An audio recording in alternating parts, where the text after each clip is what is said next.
কোন হয় प्रधानमंत्री नरेंद्र मोदीर बॉस? माननीय नितिन नवीन जी, मैं कार्यकर्ता हूं, वे मेरे बॉस है। কোন হয় এই নীতিন নবীন? কাৰ নিৰ্দেশানুসৰি বিশ্বগুৰু খ্যাত প্ৰধানমন্ত্ৰী নৰেন্দ্ৰ মোদীও চলিবলৈ বাধ্য। প্ৰধানমন্ত্ৰী নৰেন্দ্ৰ মোদী, গৃহমন্ত্ৰী অমিত শ্বাহৰ পৰা আৰম্ভ কৰি ৰাজনাথ সিং আৰু জে.পি. নাড্ডালৈকে কাৰ ৰাজ্যাভিষেকত উঠি পৰি লাগিছে গেৰুৱা বিজেপিৰ বলিষ্ঠ আগশাৰীৰ এই নেতাসকল। দায়িত্বভাৰ গ্ৰহণ কৰাৰ পাছত কেনেধৰণৰ প্ৰত্যাহ্বানৰ সন্মুখীন হ'ব নীতিন নবীন? दिल्लीर एटी भाषणत प्रधानमंत्री नरेंद्र मोदीर एटी विशेष भाष्य। भारतीय जनता पार्टी का कार्यकर्ता हूं, ये सबसे बड़ा गर्व है। और जब बात पार्टी के विषय को आती है, तब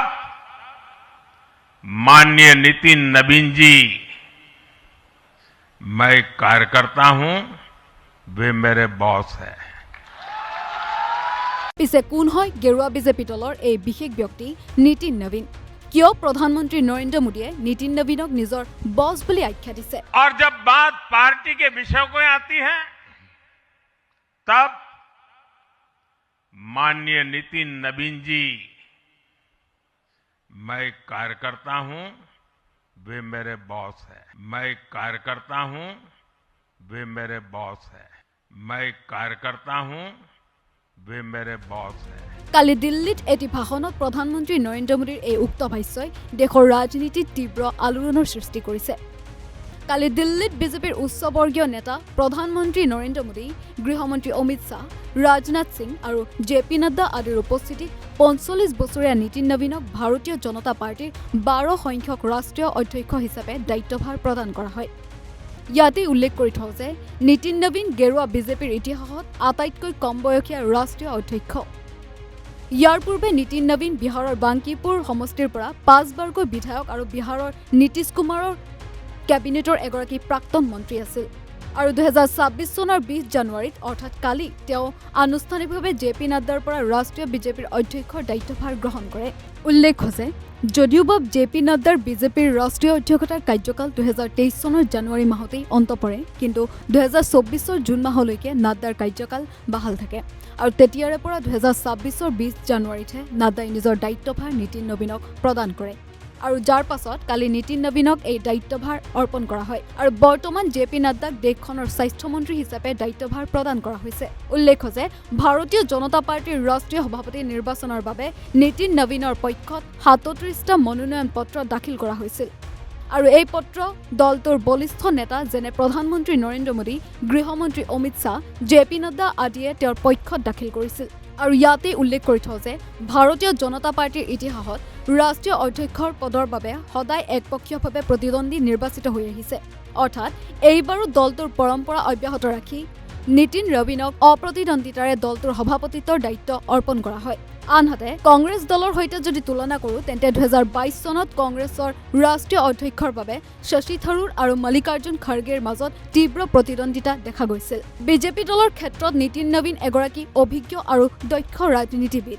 উল্লেখ্য যে ২০২৩ চনৰ সময়ছোৱাত ছত্তীশগড়ত যদিওবা কংগ্ৰেছ দলৰ ভূপেশ বাঘেল মুখ্যমন্ত্ৰীত্বৰ পদত অধিষ্ঠিত আছিল, আৰু ২০২৩ চনত ছত্তীশগড়ৰ বিধানসভা নিৰ্বাচনত কংগ্ৰেছক পৰাস্ত কৰা প্ৰায় অসম্ভৱ আছিল। তথাপিও ২০২৩ চনত ছত্তীশগড় বিধানসভা নিৰ্বাচনত বিজেপিয়ে ৫৪খন আসন পোৱাৰ বিপৰীতে কংগ্ৰেছে মাত্ৰ ৩৮খন আসনহে পাবলৈ সক্ষম হৈছিল। আৰু ছত্তীশগড়ত ২০২৩ চনত বিজেপিৰ এই বৃহৎ জয়ত নীতিন নবীনৰ বৃহৎ অৱদান আছিল বুলি জানিব পৰা গৈছিল। নীতিন নবীনৰ ৰাজনৈতিক কৌশলৰ বাবে এই জয় সম্ভৱ হৈ উঠিছিল বুলি বহুতো সংবাদ মাধ্যমত প্ৰকাশ পাইছিল।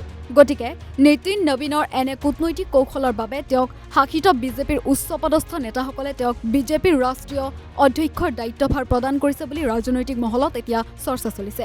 পিছে প্ৰশ্ন উত্থাপন হৈছে, গেৰুৱা বিজেপিৰ ইতিহাসৰ আটাইতকৈ কম বয়সীয়া ৪৫ বছৰীয়া নীতিন নবীনক দেশখনৰ ৫খন ৰাজ্য তামিলনাডু, অসম, পণ্ডিচেৰী, পশ্চিমবংগ আৰু কেৰালাত অনাগত বিধানসভা নিৰ্বাচনৰ পূৰ্বে ইমান গুৰুত্বপূৰ্ণ পদত অধিষ্ঠিত কৰা হৈছে। আৰু এই 5খন ৰাজ্যৰ ভিতৰত মাথো অসমতহে বিজেপিৰ স্থিতি সবল আছে। সেয়েহে দেশখনৰ উক্ত 5খন ৰাজ্যত অনাগত বিধানসভা নিৰ্বাচনৰ বাবে দলটোৰ ৰাষ্ট্ৰীয় অধ্যক্ষ হিচাপে নীতিন নবীনে বিজেপিৰ বিজয়ৰ বাবে কেনেধৰণৰ ৰণকৌশল গ্ৰহণ কৰিব তাক লৈও ৰাজনৈতিক মহলত হৰপ চলিছে। साथियों, अगले कुछ महीने में तमिलनाडु, असम, बंगाल, केरल और पुडुचेरी में चुनाव होने जा रहा है और वहां की डेमोग्राफी की पूरी चर्चा हो रही है। किस प्रकार से बदले हुए डेमोग्राफी में वहां चीजें बदल रही हैं और हमारे लिए अपने आप में एक चुनौती है, लेकिन हम पूरी तरह से आश्वस्त हैं कि भाजपा का कार्यकर्ता अपने संघर्ष और परिश्रम के बल पर इन 5 राज्यों में सशक्त भाजपा का नेतृत्व प्रदान करने जाएगा।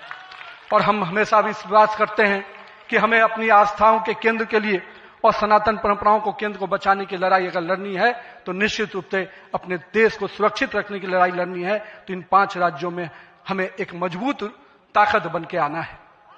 পিছে প্ৰশ্ন উত্থাপন হয়, 5খন ৰাজ্যৰ অনাগত বিধানসভা নিৰ্বাচনৰ বাবে নীতিন নবীন সাজুনে? ৰাজ্যসমূহৰ নিৰ্বাচনত বিজেপি ধ্বজা উৰুৱাবলৈ কেনেধৰণৰ কৌশল অৱলম্বন কৰিব বিজেপিৰ ৰাষ্ট্ৰীয় অধ্যক্ষ নীতিন নবীনে? মুঠৰ ওপৰত দেশখনৰ উক্ত 5খন ৰাজ্যৰ অনাগত বিধানসভা নিৰ্বাচনৰ পূৰ্বে মোদী চহৰ আৰু অন্যান্য বিজেপিৰ বলিষ্ঠ নেতাৰ নীতিন নবীনক ৰাষ্ট্ৰীয় সভাপতিৰূপে শাসনভাৰ অৰ্পণৰ সিদ্ধান্তই কি ফলাফল দেখুৱাব সেয়া অনাগত দিনতহে লক্ষণীয় হ'ব। News desk.